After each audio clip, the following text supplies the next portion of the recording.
Hey, my name is Melissa LAINN, and I'm obsessed with all things self-empowerment, self-development, spirituality, and holistic healing to help you navigate this thing called life in a more fulfilled way.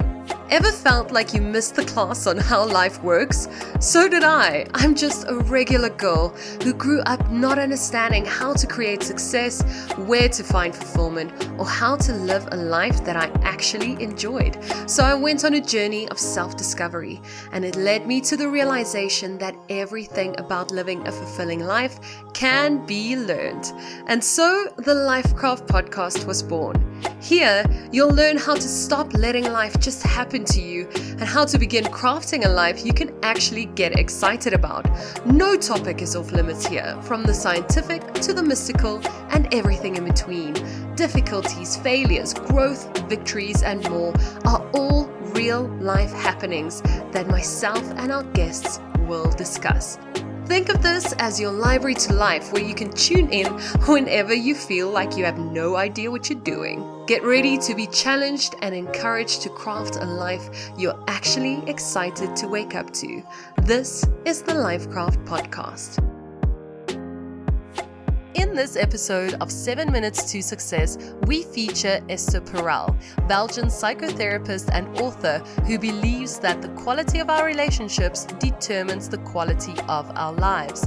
In this clip, she shares what she has found through her years of experience in the field of relationships and eroticism keeps a relationship alive. So be sure to subscribe to the podcast and share this episode with someone who is also trying to navigate modern relationships in a more successful and fulfilling way.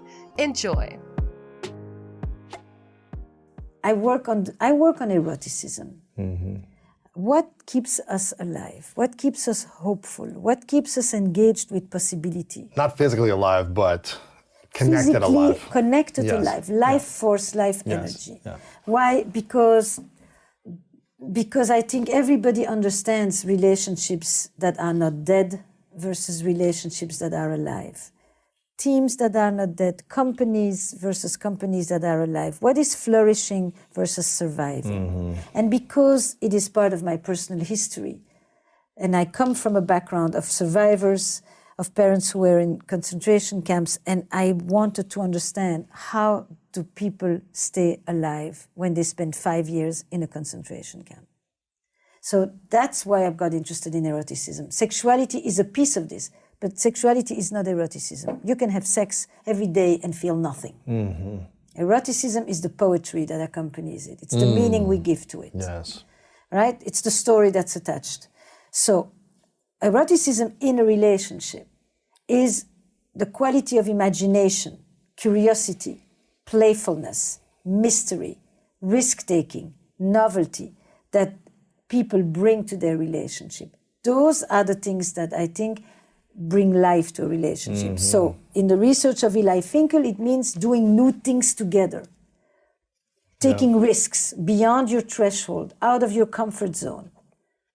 Because if you do pleasant things that are familiar, it's cozy, it's friendship, it's love, but it's not exciting, it's not erotic, it's not necessarily desire.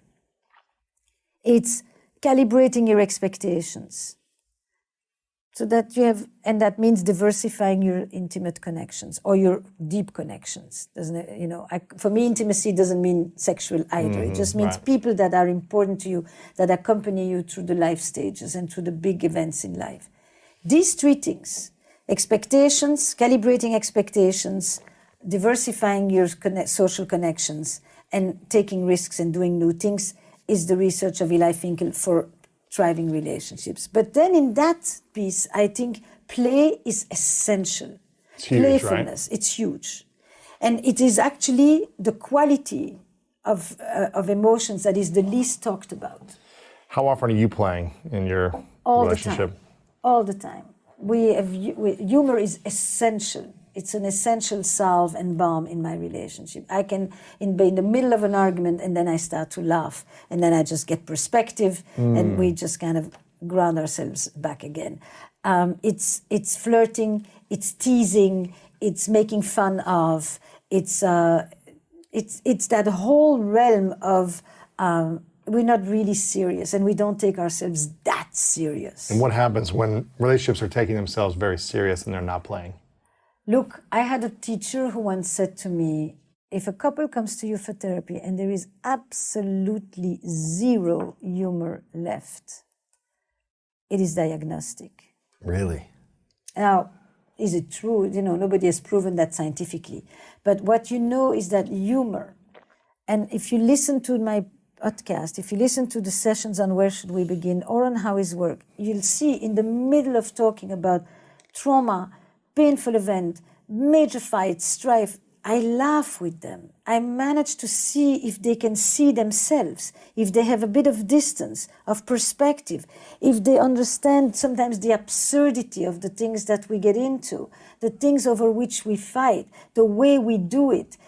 And even if it's just a glimmer, a smile on the side, on the corner, I know they know that I know that we know, and it creates that complicity, and it invites a new possibility. Some people may be resisting the humor. They'd be like, no, they want to hold on to the seriousness. Yes, Yeah. if you want to hold on to righteousness, to I am right, to victimization, to I have the view that is the only view that matters, and only my perception and my experience is the truth, then you are in a polarized system that is rigid and unyielding. Humor and play is possibility. Yes. Possibility invites change. Change invites healing. Thank you for tuning into this episode. Remember, this is only a segment of the whole presentation. Please follow the link in the description below to listen to it in full. If you loved this episode, please leave a positive review for us and let us know on social media at the LifeKraft what inspired you. We will connect again in the next episode, and until then, keep creating a life you are excited to wake up to.